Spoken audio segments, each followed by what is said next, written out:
And we're back in the game, baby. It's your boy, Kata Don. And I'm Natica.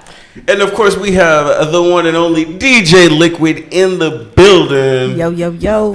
The Love First Podcast. Make sure you subscribe, like, comment, share. It helps out the algorithms. You know what I'm saying? We're doing this independently, so we appreciate the love and support. Also, if y'all need that discount code, you already know it's in the description. Manscaped. The ladies will love you for it. It's amazing for you. And you get 20% off. What? All you got to use is that Real Cater Down discount code in the description. Just go down there. Use it. It's on us. Natica, what you got for them? And promo code for Metzli Shop is Natica Music, Natica Music, all in one for 15% off your order. Compostable packaging, not that that's the most important part, but that really pops out to me because I care about the planet, man. Absolutely, yes. That's helpful. Yes, that is. And just like handmade creations. Shout out to Areli. Yeah, we're making people look good and saving the world at the same time. Mm-hmm. Like superheroes out here.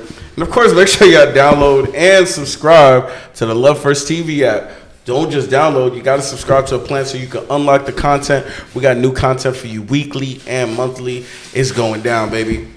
Now, there's a lot of current events that I'm curious what you guys' opinions on.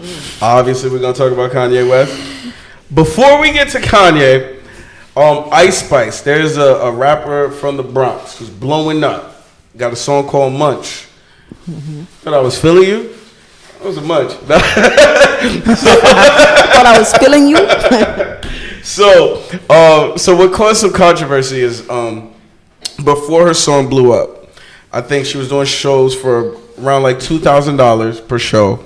Had a lot of shows booked. Now her worth went up. I think she's charging around $20K a show. Wow. So what she did was cancel all her shows that she had for $2K because she got a new worth. Now I'm curious. As a new artist, do we feel like that's a good business move or a bad business move? Should she have just done those shows and then get the $20K, or just cancel that and just go get that $20K? What are y'all thinking? Who want to kick it?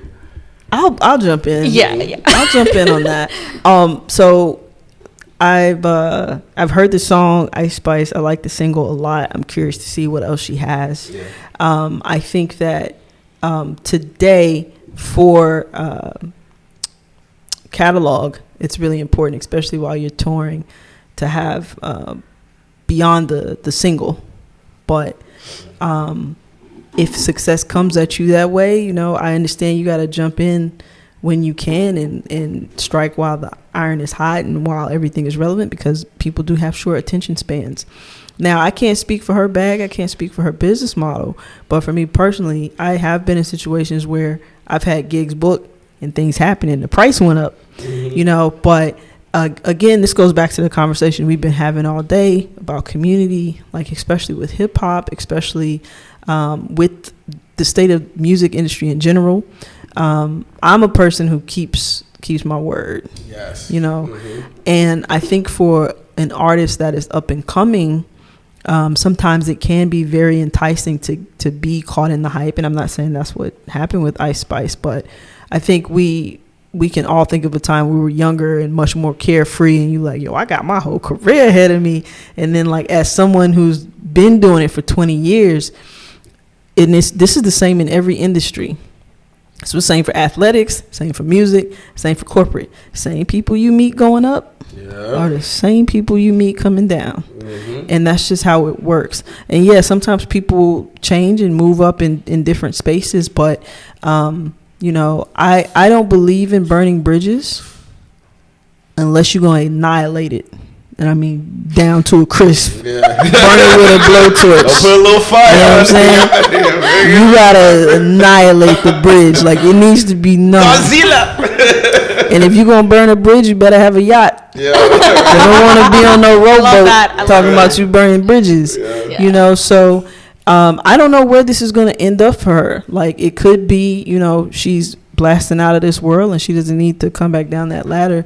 But I think for new artists, it's very important to keep your keep your word, keep your contracts, keep your commitments. And it's not that those other gigs won't be there. They'll be there. Yeah. You know, if you continue and keep that integrity, you know, the price is going to continue to go up. It should not be a time where the price is decreasing or going in reverse, unless it's for community or, you know, a donation or something like that. But ideally, if you're doing what you're supposed to do as an artist, the price is always going to go up. So you're going to consistently be canceling gigs. So what happened if you win a Grammy and now your price is $100,000? You're going to cancel the $20,000 gigs? Like, that's going to be tough. She said, you thought I was feeling you? You thought I was feeling them prices? That price was a munch. Y'all better bring it up. You better bring it up. I ate that for lunch. So yeah. So that's my. So you basically disagree with that take. You would have did that show. I think it's good to keep the $2,000 gigs, the $20,000 gigs, and this is just a money mentality. You know, millionaires don't make money one way. Absolutely. Everybody that we look at as a successful business person has multiple endeavors. Yep. So you're going to have some gigs that are 20, are 5, or this, but, you know, to completely not keep previous gigs just because the price is different I think that's a very dangerous business model. It's going to be hard to keep and maintain, especially if you continue to create your worth. And like, promoters talk. Promoters are a community too. Yeah. You know, like they say, "Yo, so and so didn't keep my date," so you know, exactly. You know, and then not to mention the fans that purchase tickets. The fans that purchase tickets, they're looking forward to seeing you as well. You know, so that's a dangerous game. That's probably not. I'm not bold enough to play that. I'm not bold enough to play that game. Natica, you playing that game? Listen, I just want to add on to what you said, and I'm thinking about examples from like my friends who are like, they take on a gig that pays X amount of money. If they get another gig that comes their way, and it's on that same day or same time or something like that, that pays more, I understand canceling that gig. The gig that pays less. Mm-hmm. That's, I feel like, the only way that makes sense to me. Mm-hmm. But if you're canceling something and you have nothing else lined up for you, that's not a good idea. Especially because it's not like the story was we renegotiated all those shows for the $20,000 and she's still doing it. It's canceled. So I kind of look at it from both perspectives, and I really agree with what you were saying. So let's play the advocate, right? So I can see their team being like, hey, you got this one hit. Who knows if we'll get another one? Get this money while you can because it could slow up. You know what I mean? So they're like, hey, use this time because this fan could be over like that, you know? So I can see that aspect. On the other hand, me personally, is kind of the way you guys were thinking in the fact of, well, one, we don't expect to just be one-hit wonders. We feel like we get in, we're about to keep it going. Yeah. You know what I mean? So we're thinking long-term. And guess what? Like you said, it's a community. Because if things ever do slow up, but you have a good relationship with these promoters, they can put you on when the next person decides, it's like, yo, let me make sure you're on the show because you held it down. Yeah. Let me hold it down for you and help you get your fire back. Yeah. You know what I'm saying? So now you're potentially ruining stuff like that. And then the fact that the fans, you just got these fans. You have one song. Now, I'm curious to see how, I think she has an interesting style, especially for drill music. Because people aren't usually trying to hop on drill beats and be sexy. So I think that's a lane that she got going. I heard other songs, and I'm like, the style is cool. It's definitely not like Munch. But she has a new song called Bikini Bottom. Not as good as Munch, but maybe with the money behind it because of how Munch did, I'm interested in seeing how good Bikini Bottom does. The song's not as good as Munch, but now that she has a crazy marketing budget, I'm interested in seeing how that hits. Mm-hmm. But I personally would have done the shows, keep the good relationship, make the fans happy, because now you're building your loyal, hardcore fans. That's the thing, when J. Cole was never on radio, and he was outselling everybody because he had them hardcore fans. Mm-hmm. Russ, he's making more money than everybody. People might not even know who Russ is, and guess what? He's making more money than your favorite artist who's in debt. You know what I mean? So don't take advantage of the fans. When you get the opportunity, stay true to your word and try to renegotiate. Before you cancel, see if you can renegotiate the situation You know what I mean? I would talk to them, hey, let's do a bigger venue. Let's pay me a little better because it's worth it. We can do this. But if not, go through it. But also, I am acknowledging the other aspect of maybe they feel like, hey, we might not have another one. And I'm curious. I mean, and this made me think about like how far into the future were they booking, like for. That's a good question. For her get like, I mean, because if the single is coming, like, do you hold off and wait? I don't know. And I think this is kind of what you're leaning into, like with your business model, being mindful about those deals. And maybe they did circle back and people were just like, nah, this is what you gave me. So this is what I want to stick to. So, I mean, we don't know. Mm-hmm. But also, I'm thinking about the artists that I grew up listening to that are still able to tour. Yeah. And it tapers off. Like, you can really tell, like, who not only has the live performance, the live presence. Like, you brought up J. Cole as an example. And I think there are a couple of artists I'm thinking of. I'm going to just throw Killer Mike out there. Like, it's some people that's always going to tour, regardless of whether they have a hit record on the radio. Yeah. I think Rhapsody is another person like that too. Yeah. The reason why I'm pointing that out is because you're talking about her, like the next single isn't like much, so it's already out. So I don't know what the marketing play would be because we done heard it now, like it's not like before, like it's sizzling for a while and then it pops, it's very much so. So it could be a very quick turnaround for, when there isn't a hit song out and you're still trying to tour. But I think it's early. I think she's early in her career. It's early. And I know she does get a lot of and sometimes when I watch, because like A&Ring is almost like a dying art, right? So now you have a lot of people that kind of just come out like the hood really and get into the industry. And she's dealing with a lot of stuff you don't expect. Like when you're rapping, you're not thinking about, oh, I got to conduct myself in an interview. They're going to take this, turn it into a meme. They're going to make Halloween costumes and put my name on it. That's what they do. But, so, I feel bad in that aspect. But what I would say is that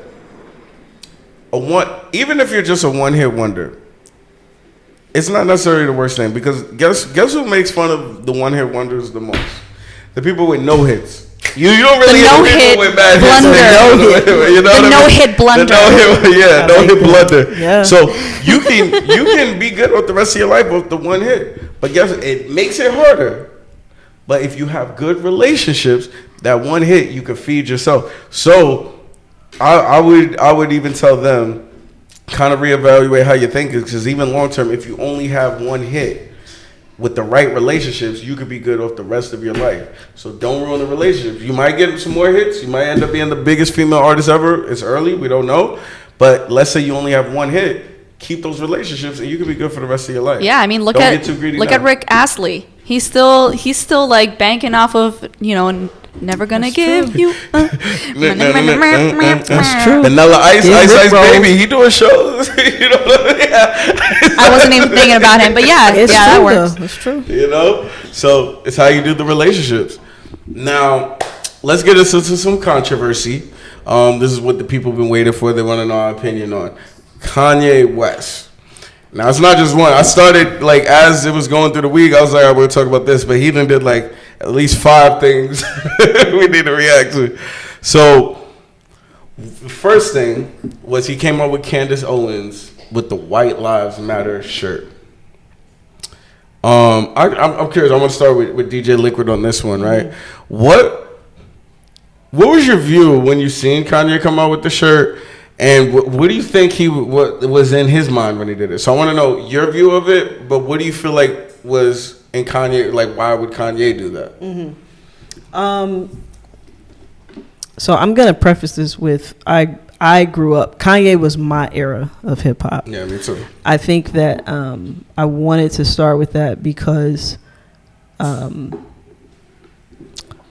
when you think of a golden era of hip hop, we always think of the 90s, and we think of the Tribes and the De La Souls and the Diggable Planets and so on and so forth. I related to that, but that wasn't my era. So Kanye Lupe, like Kid Cudi, like that was my era of hip hop, and it's kind of like the lost era of hip hop because it's an era like nobody really talks about. We kind of skip over that era, if you will, just you know? Like. But you know, the Soul Aquarians, like I was into the like Q-Tip when he broke off from Tribe and was doing his thing, like still love Tribe, but so. And like the neo soul movement that came out of that as well, and the magic that Dilla did, like all that early 2000s kind of almost to the when we get to the double digits. But I think when I saw the Candace Owens and Kanye picture, I scrolled right by it. And it's interesting because so many people had strong reactions around me. Like I'm in a text fight right now with somebody who's beefing with themselves, because you need beef to go both ways in order for it to be a beef. But I done stopped talking about it. It's like I'm not talking about Kanye. And it's a quote like, if you argue with a fool, you look like a fool too. Yeah. That's how it works. You can't argue with a fool and look intelligent. Like both of y'all look ignorant. And my relationship with Kanye is one where I appreciate his influence that he's had on me. I appreciate what he did for hip hop. He allowed us to come out of the baggy jeans and the white tees and go into people dressing nicely. So, I'm grateful for that. He brought back samples. He gave us some wonderful albums. And I mean, even from Consequence to Blueprint. Like Blueprint 2 was a huge influence for me. Like I got to see Jay-Z perform live, like it's, I'm thankful for that. I am also a person that is able to understand that not every artist is a savior. I think that, especially when it comes to black music, we have a Jesus complex. Yeah. What do I mean by Jesus complex? We put a lot of people on pedestals and platforms that they do not need to be on. Machine Gun Kelly, Eminem, Harry Styles, Taylor Swift, they ain't on CNN giving political advice or having interviews about politics because they aren't politicians. Right. Now, I'm not saying that artists can't be political. Right. I'm a huge fan of Nina Simone. I pattern a lot of what I believe artivism is behind Harry Belafonte. I see the work that he's done. I think Yara Shahidi is amazing. I think the work that Janelle Monáe does. I brought up Killer Mike earlier. Bob Marley. Like we can go on and talk about artists. Ray Charles would not play in front of a segregated audience. Hazel Scott, I believe like I'm in the house of Hazel. Like Hazel Scott changed the film industry. Yeah. She wouldn't act. She was the first artist that said I appear as myself, courtesy of myself. This was a black woman in the 40s. Wow. Talking to white people like I'm the white person here. Like, you know what I'm saying? I'm running this. She had a whole movie stop for 3 weeks because they had black women in aprons. This is the 40s, mind you. Yeah. This is not like today. She was like, why would a woman want to see her man off to war wearing an apron? Let those sisters wear some nice clothes. And they changed. They took the scene. They listened to her. Yeah. She got banned after. Like, she didn't get to be any more movies after that. But that's how hard she went. So you have artists who are activists. Kanye is not an activist. No. Getting on TV once and saying George Bush doesn't care about black people does not make you activist. It definitely, you're a college dropout, bro. You definitely not speaking for academia. Like, why what frustrates me about the Kanye situation, it's like black people, I'm gonna speak for black folk. Black people work so hard to show up for black excellence.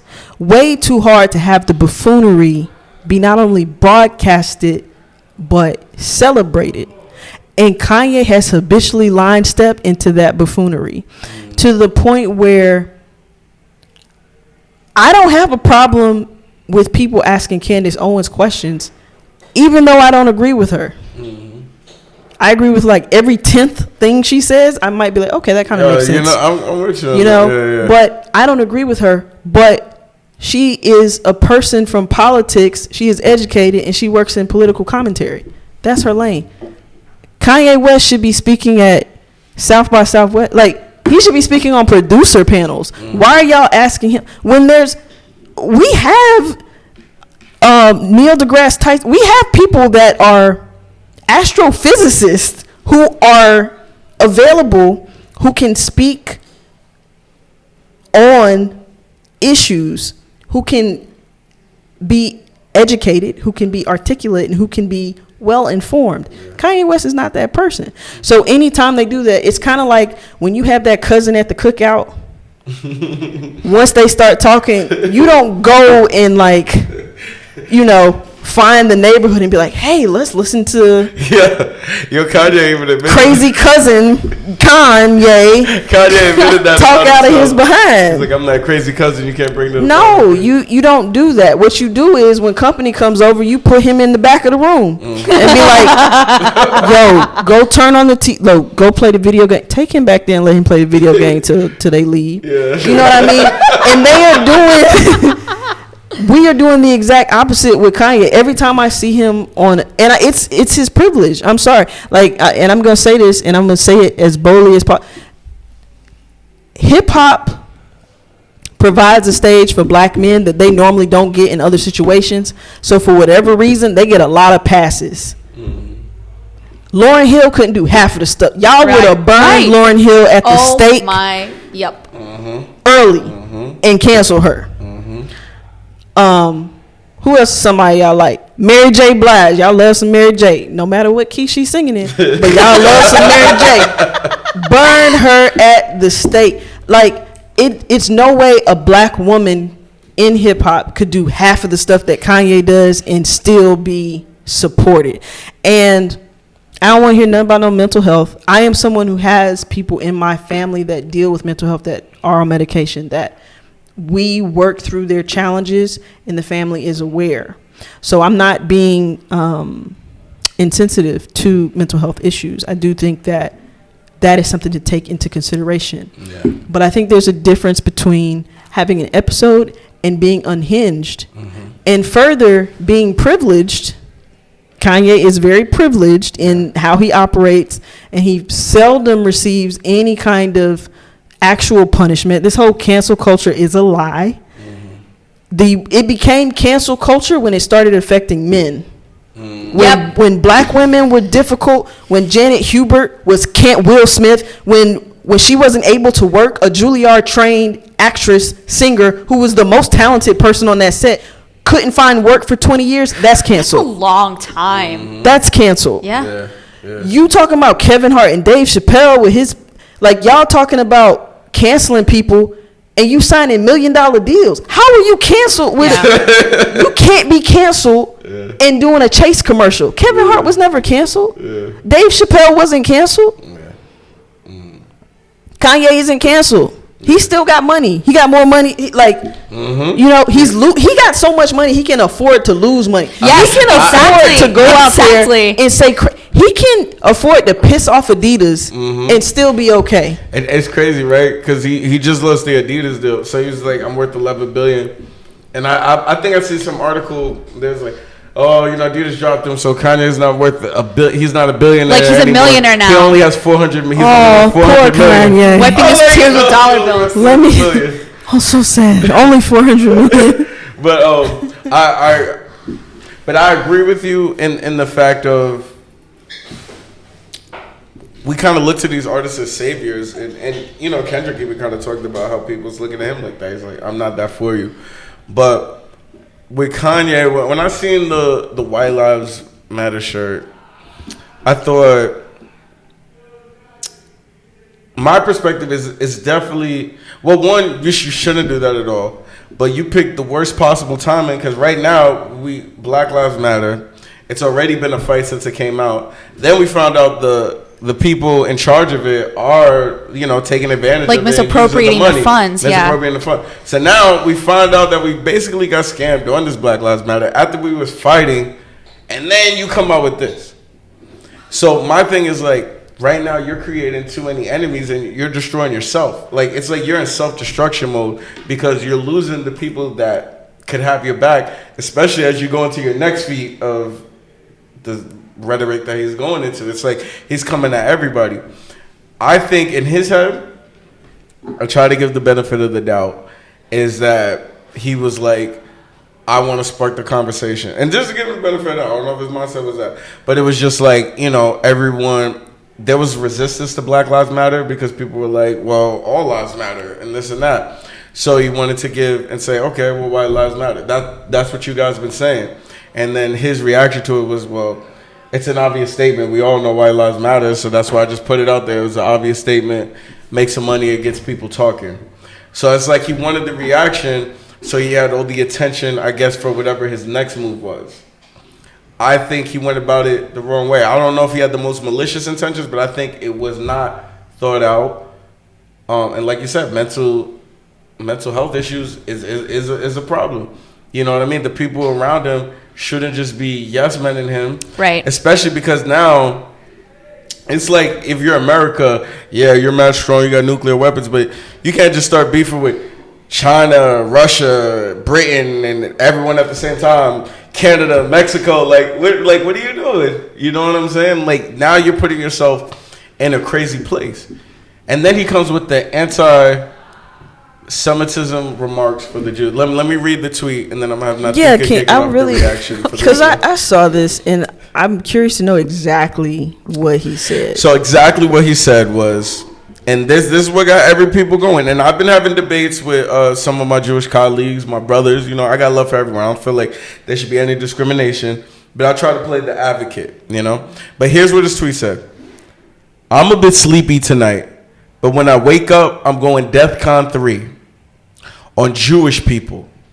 The funny thing is, I can't be anti-Semitic because black people are actually Jew also. You guys have toyed with me and tried to blackball anyone who ever opposes your agenda.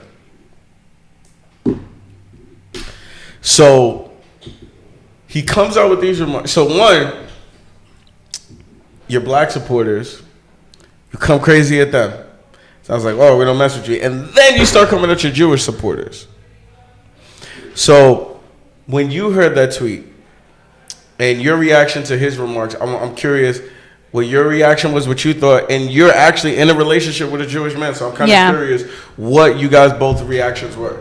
So every time people make statements about like a blanket statement about like, oh, Jewish people control the media, because I've heard it from people in the Latino community, I've heard it from people in like the black community, and I'm not speaking for all of these people as a whole, but a lot of it comes from the fact that some of these industries, like the Hollywood industry and a lot like the clothing industry, the banking industry, a lot of it happened because historically speaking, Jewish people were like not allowed to partake in certain activities. So what did they do? They innovated. They moved away from things that they couldn't do and they went into stuff that they could do. And then they were able to flourish in those industries. And that's what happened with Hollywood. Like Jewish New Yorkers went to LA and then, you know, Hollywood became a thing. But and like there are many other examples, but that's not like, it's one thing to say Hollywood execs. It's one thing to say banking execs. But if you're saying like Jewish people as a whole, that's not fair. I mean, think about it. If you were to say black people do this or do that, then it's like it's the same thing. Not exactly the same thing, but it's like you're making unfair generalizations. And I've seen on my Facebook feed, and I haven't said anything because it's like it just feels like I'm playing Minesweeper if I try. I've seen how some of my black friends are like saying, oh, I agree with Kanye, or to a certain extent. And then I see how my Jewish friends are like, man, the antisemitism on my feed. And it just breaks my heart because like we should not be trying to tear each other down. And I feel like there's so many like similarities between like Black people suffering, Jewish people suffering, and it's like you find ways to overcome that adversity because you've been shut down from certain things. Yeah. So you really shouldn't be making these sweeping generalizations. Yeah. So I agree on the generalizations, and that you shouldn't be making it. That's yeah. Yeah. But and I want to preface to what I'm about to say is I don't think any group should be discriminated based off religion, race, color, sexuality, anything like that. I think it could spark a conversation because I'm all for sparking necessary conversations, but I think where he definitely went wrong is like I'm gonna go DEFCON 3 on Jewish people. Yeah. That to me kind of messes up everything that you're about to say after it. Now, the part that I do think needs a conversation and I was talking with some big Jewish people in the industry and prominent members, and just to be an advocate, like not against it, but I'm curious to the perspective of, so two things that I think are conversation starters, right? He's saying that Jewish people run the entertainment industry, and they try to stop someone who opposes their agenda. And the second thing is that he's a Jew because he's black. I think these are great conversations. I'm not going to say you're right or wrong, but I think these are conversations that should be had. Now, my understanding of let's start with the entertainment industry, is between black people and Jewish people in music and movies, it's a proven fact, yes. Jewish people hold more of the executive roles, more of the investor roles, more of the producer roles, Now, if you have an issue with them, don't say Jewish people. Like you could say, hey, these Hollywood producers are doing this. These record label executives are doing this, and they happen to be Jewish. Now, if you want to throw out a description, everyone does that. Like if you get robbed in a crime and they say, hey, it looks like that, you're giving a description. But you can't come at everybody for that. But it's these Hollywood execs. It's these record label people that are doing it. Now, I can tell you they run the industry by this simple fact. I was on BET, which stands for Black Entertainment Television. They was like, you can say whatever you want, just don't say like curse words and don't say anything about Jewish people. I was shocked. This is my first time in any type of industry thing. Yeah. So I was like, oh, that was weird. Like I would never say anything negative about Jewish people anyway, but why would they say that? But I did find it weird that there wasn't like, you can't disrespect other black men, you can't disrespect this and that, Yeah. You know what I mean? But they was like specifically on BET, don't say nothing about Jewish people. Pretty much don't say like the F word, then you're good to go. You can say whatever you want from there. You can talk about shooting, killing, and all that stuff. So I thought that was a little weird, interesting. That deserves a conversation.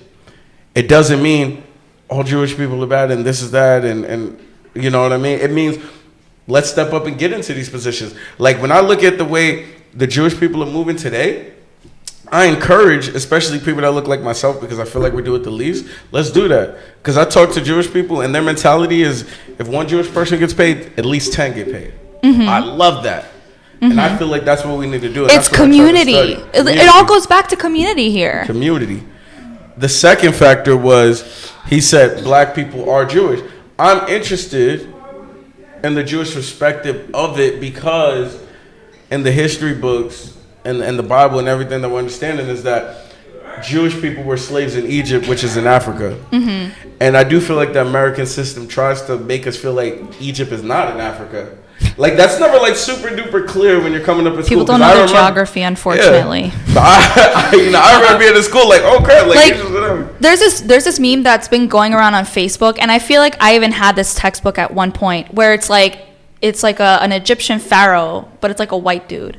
Do you know which one I'm talking about? No, I haven't seen that. Oh man, I'll have to find it and send it to you. But like, it's like a light of whitewashing. Yeah, maybe I don't know. Maybe this was like when I was in school, but it's just like a totally white looking dude, with the headdress, whatever you call it, and then like the meme is just like when you open a history textbook and you see like this kind of thing, and it's like somebody scribbled over it because people are like always messing up textbooks. But like, yeah, it's definitely. I think it's interesting that he said that about like all black people are Jewish. I think first when someone says about like a black person being Jewish, I think of Tiffany Haddish or Haddish. How do you say her last name? Yeah. Haddish. There you go. She's black and she's Jewish. That's an example. And there are people out there that are both. ¿Por qué no los dos? You know? But like, I can understand where he's coming from in that sense. But like that, you know, that his presentations aren't wrong though. Because like what I would never do is tell someone you're not a Jew. Like I would go with black people are Jewish also. I think that's a good conversation, right? Because they came from Africa. So to say that we're Jewish also, but and that's why, you know, in our next episode we're gonna actually have our family from the Jewish community come in, and I want to understand, like, do y'all consider it a race or a religion? You know what I mean? Because I think that line kind of gets a little like twisted for me, because I always look at it as a religion. But like Jewish to me also, you're studying Hebrew. Yeah. You know, but technically all Christians are Jewish, right? Because you follow Jesus, who was a Jewish. I want to add on to that. So like, just because you come from something doesn't necessarily mean you can claim that. Like a couple years ago, I took a DNA test, and I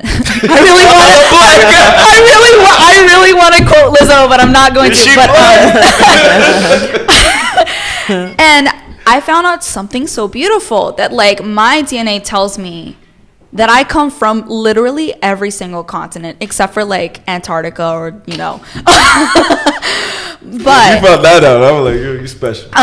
But like, my DNA tells me that I am 66% European. I am 25% Native American. I am 0.8% Levantine, like from Israel, Palestine area. I am like 0.1% Senegalese or something like that. But that doesn't mean that I get to say, oh, I'm African. Imagine if I went up to you guys and like, hey guys, I'm African. Like, you'll laugh in my face, you know, because that's insulting. I have Spanish heritage there, but I do not claim that I am Spanish. You know, I can't even claim that I'm Colombian in the sense that like my parents can, because I did not grow up there. I wasn't born there. So I can only say for sure I am American in the sense that I was born here. I'm a New Yorker.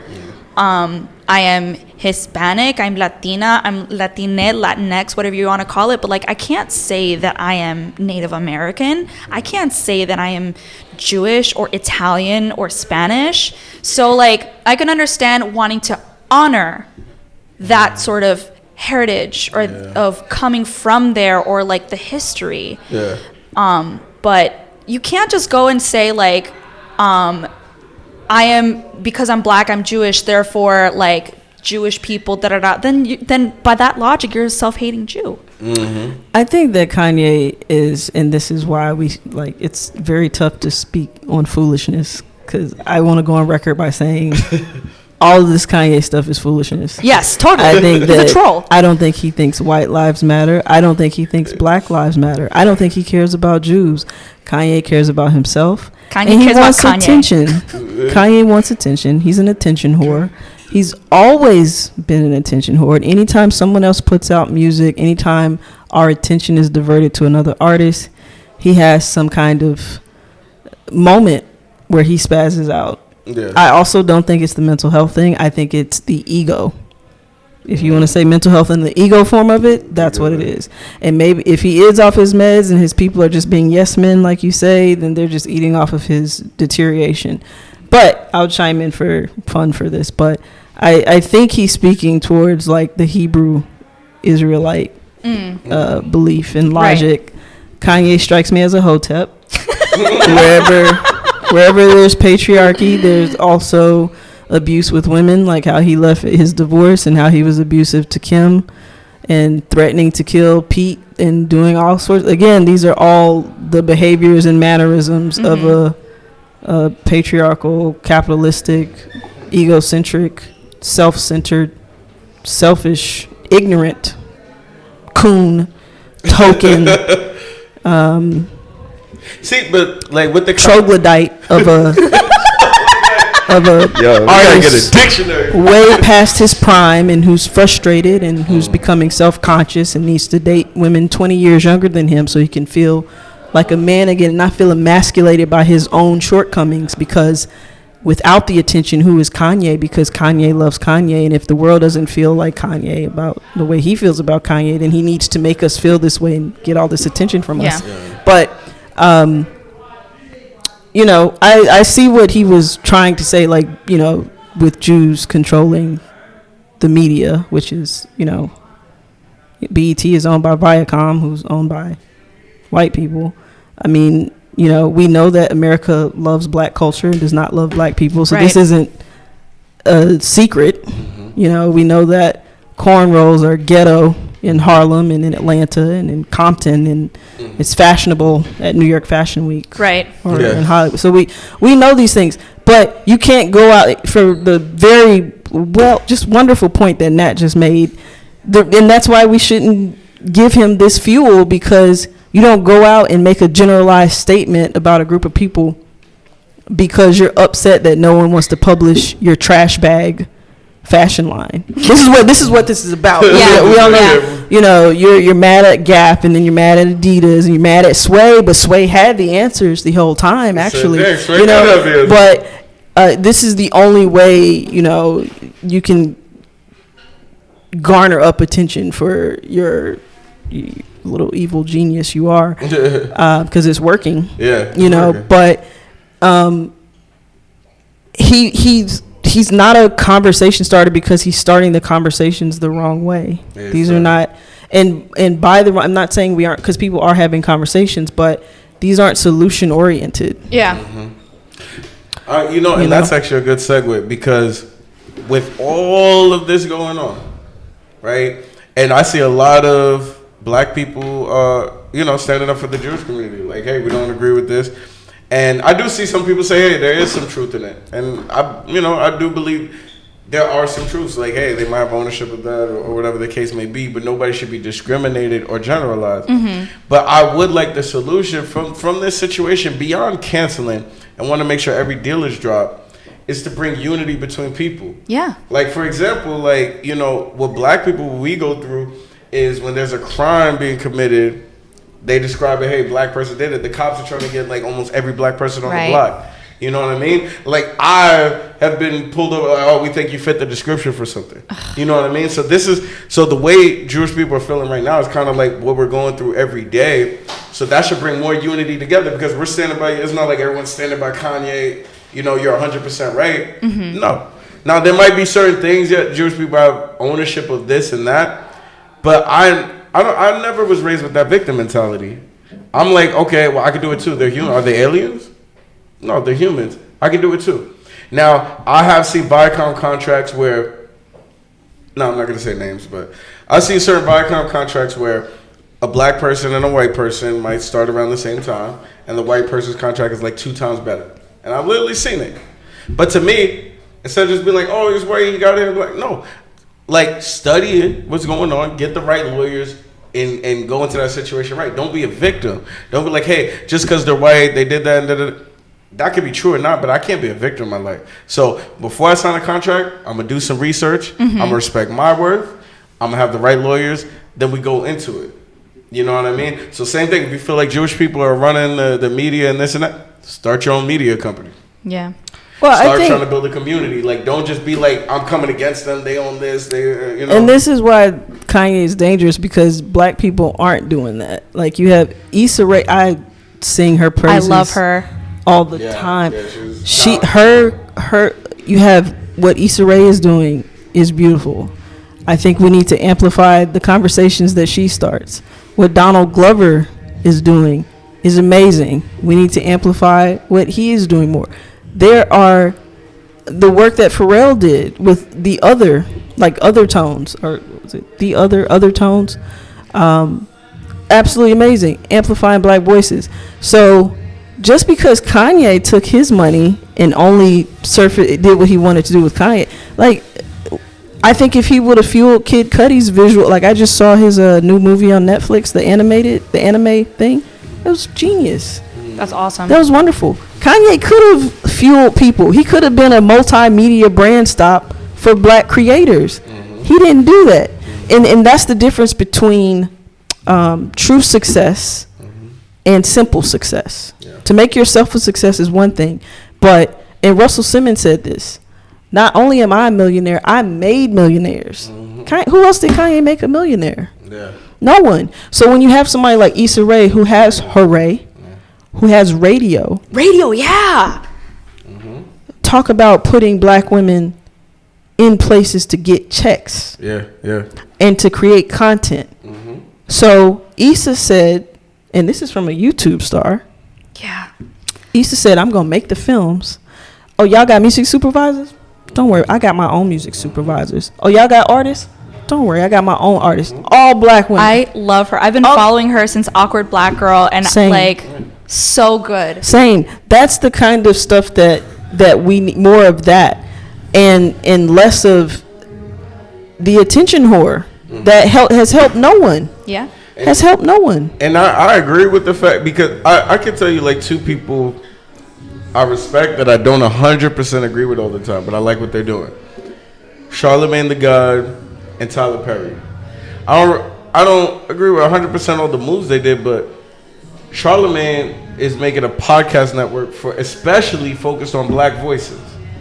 Imagine if a person like Kanye did that in a position. So instead of just saying Jewish people did imagine actually giving a platform to what you want instead of Black just Effects. talking about someone else. Yeah. Black Effect. And I want to shout out Charlamagne really quickly because Charlamagne the God was the first person to ever review one of my albums, Southern Belle. Thank you, Charlamagne. Shout out to Charlamagne. So, did you know he's from South Carolina? Yeah. Charleston. He Geechee Gullah down, Geechee boy. I think that's a wonderful example, like with content creation, Black Effects Network. And I'm glad you brought up Tyler Perry because I know what you're saying as far as you don't agree with. I remember the Black Play circuit, the Thank You Jesus plays. Oh, if I can just get me a man. It's like, girl, get a job. But this is a joke. I love Tyler. I love you, Tyler Perry, for what he's doing for Black creators. But he built a studio. Yeah. This is a perfect example because they're calling Atlanta the new Hollywood. So this goes back to, you know what? Oh, y'all don't want us in y'all pictures? What they do? Tyler Perry went out there and made a whole studio. Yeah. Where people can record, create content. Yes. And that's what it's about. And people are doing that, and you're absolutely right. It's a situation of not pointing the blame and not playing the victim, in which I don't think that many minorities are able to play the victim just because there's so much coming at you at every single moment. You have to build your own way, and we have so many times over. Yeah. But a lot of those traumas still exist, and I'm just gonna speak from podcasting because that's the industry that I'm in now. Yeah. I was the only black executive I was the only black woman executive, and I was the only black executive. That's saying a lot. Yeah. And New York had me spoiled. New York being back in Carolina has woken me up. I am woketh again because I have awakened. New York will put you in a bubble. A bubble. I was in an echo chamber. All of the homies were queer friendly. Dudes weren't saying crazy stuff like, "Oh, let me meet your girlfriend." It was no creepiness like that. You know, I disassociated from those circles that were, but everybody was normal. You know, people let you have an opinion. They didn't come at you crazy. The amount of microaggressions, sexism, racism, homophobic behavior, transphobic, like, it's ridiculous. Now, I was under the impression New York people, and this is the thing, New York is a very special place, but it is not the rest of America. It is not. And we get spoiled in these big cities. And I'm talking about New England. So I'm not even talking about back down south. I'm just talking about, I'll go closer, Albany, like still in New York State. We're still dealing with a lot of that stuff where it's not fair. I go into certain boardrooms and certain meetings and I'm the only black person there. Still? After 2020? Yeah. Why? I know my salary and I know a white dude making double what I make. And and he's sitting on his computer watching Breaking Bad, and I know because I'm watching him watch it. It's not even like he's working harder than me, you know. I can't make that up. It's a sad It's reality. a very specific example. Like, I'm not making that up. So it's like there are a lot of systems set in place that are systematic. They are trauma based, and they are built in a system that, quite frankly, are embedded in a privilege that a lot of people don't have. And I'm gonna say this too: Jews got reparation, Asians got reparations, Black folks never got reparations. And it's not that we saw with the stimuli. It's very possible to do it. But if you look at the corporate stimulus that went out over there. Okay. Yeah. and not even, and let's just say, let's take away cash systems altogether. Simple things that, like free healthcare, not paying for your education, or letting the government pay for your education. All possible. Not paying taxes. Like, there's ways to work reparation without dropping $300,000 in everybody's account. Not saying we wouldn't like that, but I'm just saying there's other ways to do it. That 3, baby. You know, so yeah, it's disproportionately placed. And if I can be as blanket as possible, certain groups of people are comfortable with people of color, gays, being marginalized groups, being in certain situations and not being in with others. They don't have a problem with you being talent. You can be on stage all day. Yeah. They don't have an issue with that. They don't have an issue with you walking on somebody's runway because you're exotic. You're different. I want to stare at you. Yeah, entertainment. You're entertainment. That's okay. Now, get in the same boardroom with them. That's where the issue has. It's okay until you doing better than them, or what they view as better than, you know. And those are conversations that do need to be had. But you're not going to solve anything by, for one, being poorly informed and wrongly pointing the blame, and not, quite frankly, coming with all the historical facts of how something became the way it is. Because if you don't know how a system was created, how are you going to break it down? Or even just by being hurt and hurting others. Like, spreading hurt and hurting others is not going to solve it. That's not a solution. You know? Like, the way that I was raised, and it's different because I've had friends that were like, especially down south, right? What they always hear from black people is like, oh, because I'm black, right? So when I try to tell my friend, it's like, I was raised a different way of that. And it still had that mindset, yo, I grew up where it's like, listen, don't think that everything's just going to be even and fair, like you go out, this was going to be. But just understand the atmosphere that you're walking out to. Go hard, and you can be successful. So I'm not going to fail and be like, because I'm black, oh, I can't get this and this and that. No, I got to understand, hey, these opportunities might not come at easy, but it can come. I just got to go hard, and I'm built to achieve it. So if we approach things like that, instead of being mad at someone else, coming at someone else, becoming solutions. Like, hey, let's spend money with each other. Let's help each other out. If this type of people living in this neighborhood, then maybe we should own the neighborhood and the stores in the neighborhood. You know what I mean? So that's the kind of mentality of solutions rather than separation. So I agree with you guys on that. Nobody should be discriminated against because of their religion, race, color, sexuality, because ain't none of us perfect. You know what I'm saying? Only God can judge. So I'm curious, you know, to the people in the comment section, do you agree with Kanye West? Do you find any truth in it? Is it 100% wrong? Is it antisemitism? And special bonus to the person that can actually present some solutions in the comment section. Like, what should be happening? What do they win?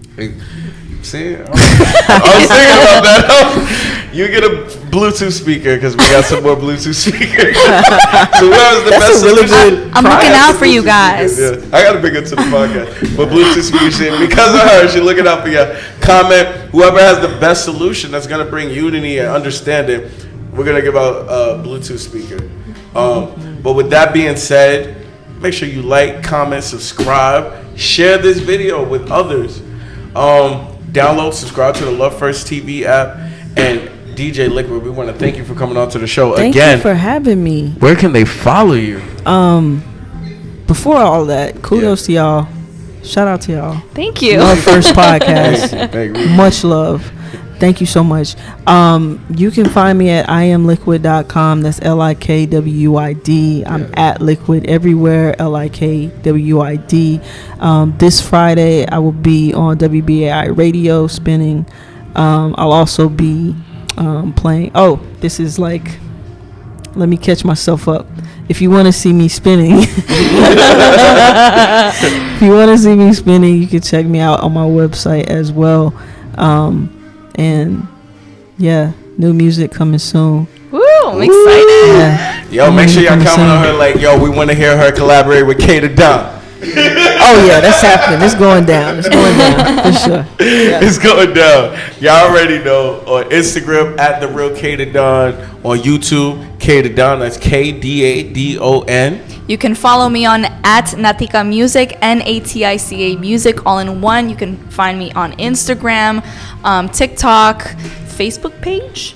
My website is naticamusic.com. Yeah. And I have some stuff coming up soon. I'll be announcing soon. So That EP coming. And when it drop, yo, shout out to Monique because she was at the show going crazy. We need her at all the shows. But she was loving your music once it when that EP dropping.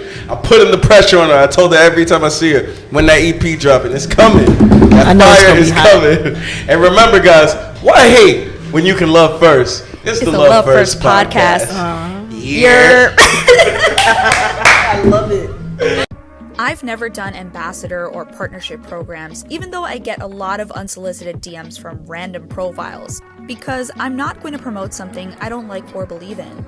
But when Areli of Metzli Shop announced her affiliate program, I literally jumped at the opportunity because I already own some of her jewelry and I truly love them.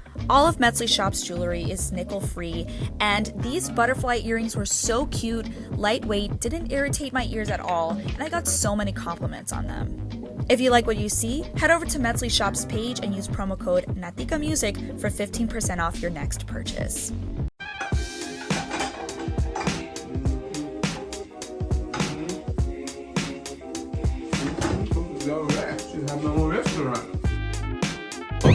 Man, wait, man. Hold on.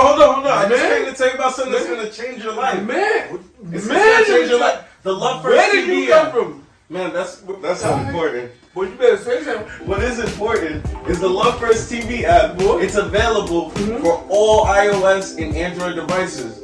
It'll literally change your life if you want to start a business, if you want to get funded, and just be inspired. I got you right here. So all you have to do is hit subscribe and watch it change your life. Just don't hit me. Just hit subscribe. Yeah. Don't cry when I come around. I wanna see you smile. Don't cry when I come around. I wanna see you smile. You could call me daddy, 'cause I'll always be here to hold you tight in my arms and protect you. You could call me daddy, 'cause I'll always be here to hold you tight in my arms and protect you. You can see Love First TV inspired me to begin my little dream. And the finance channel helped me get the money to start my little entrepreneur dream, which is this, as you see right here. Hello everyone, it's Kwame Dickerson, aka K the Don. I'm the CEO and founder of Love First TV. It's the app that'll literally change your life. From our Love First podcast, where we inspire you, give out keys to success, our finance channel, where we teach you how to start up your business, get funding for your business, and a whole lot more. We have web series, comedy shows, game shows, the list just doesn't stop. And we have a bunch of tutorials that'll teach you just about anything. So all you have to do is download the app to your phone, your iPhone or Android device, and then from there you just pick a plan. It's only $5 a month. Or you can sign up for our most popular plan, which is our annual plan. You save 17% on that. It's only $50, that's right, only $50 for the year, and that's a one-time fee. So make sure you sign up and unlock your keys to success today. Love First TV. Yeah, but seriously though, how'd you get into my house, man? Yeah, I mean, that's not important. Okay, if you say so. What up everyone, if you enjoyed this video, make sure you hit that like button. Don't forget to subscribe to the YouTube channel and hit that notification bell for the latest podcasts, music videos, and comedy skits. We got a lot more content coming your way. We here all day. Yeah. Subscribe to the channel, baby. East Coast know I'm rockin' with y'all. West Coast know I'm rockin' with y'all. North Side know I'm rockin' with y'all. South Side know I'm rockin' with y'all. I'm still riding with my day, cause I'm rockin' with y'all. Old County, throw your hands up, I'm rockin' with y'all. Long Beach, throw your hands up, I'm rockin' with y'all. Throw some bread in the air, cause I'm rockin' with y'all. What up, everyone? If you enjoyed this video, make sure you hit that like button. Don't forget to subscribe to the YouTube channel and hit that notification bell for the latest podcasts, music videos, and comedy skits. We got a lot more content coming your way. We here all day, baby. Yeah. Subscribe to the channel, baby. East Coast know I'm rockin' with y'all. West Coast know I'm rockin' with y'all.